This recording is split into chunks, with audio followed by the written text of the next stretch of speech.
Before you continue, let me remind everyone ukuthi sihlangane ngani la. Again, this is not a court of law. My client is not guilty.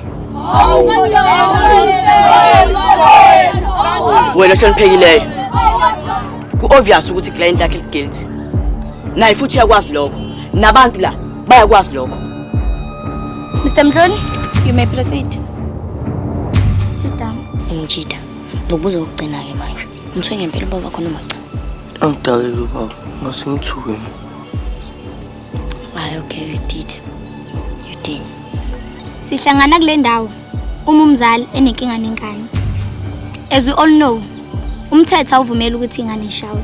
If you are going to allow ukuthi ingane zingashawa just because the government says so, then we have failed the future of this country and the future generation. Thank you. Babukhuzwayo.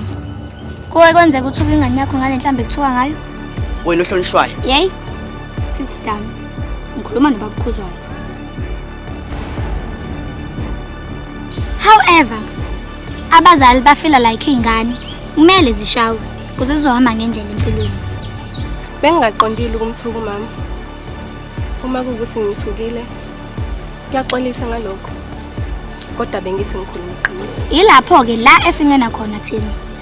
Before umzali ashaya ingane, kumele avule icala kukhansela. Yes, sometimes we do not appreciate the most important people in our lives. Ngoba sesibona ngathi lezi zinto abasenzela zona azilutho.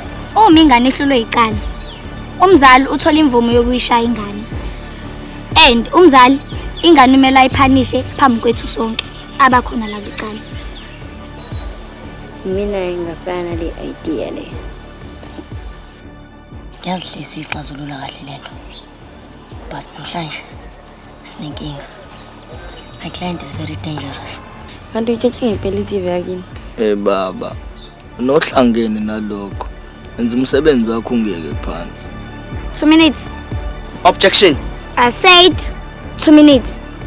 Sit down. Bafethu. Sacala nizwelene. Yebo ngiyavuma ukuthi client lami ntshontshile iTV. Ngiyathembisa ngeliphinde. Mr. Mdluli, awukwazi phela ukudabukisa la. Ukuze client yakhe ingajeziswa, kumele ukhulume ngezinto ezwakalayo, not your feelings.